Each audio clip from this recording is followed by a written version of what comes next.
Alam nyo ba sa mga kalalakihan na mahilig mga bet? Ayan mga kasawi, kung kayo ay mangangabit at nagpapadami ng babae, kayo ay iwas-iwasan nyo na ito mga kasawi, kasi baka sa pagtanda nyo ay wala na kayong mga kasama na talagang magmamahal sa inyo. Kasi syempre ngayon ay bata pa kayo, ang dami talagang mga kababaihan na maghahabol sa inyo, lalo kapag once ang isang lalaki ay guwapo, matipuno ang katawan at lalong may pera ito mga kasawi. Ang daming maghahabol na mga kababaihan, pero lagi mong tatandaan,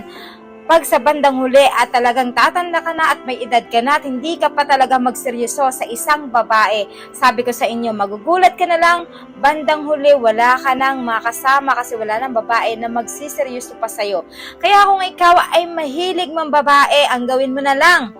pagandahin mo si misis, ayan, ipagawa mo ng pariban mo,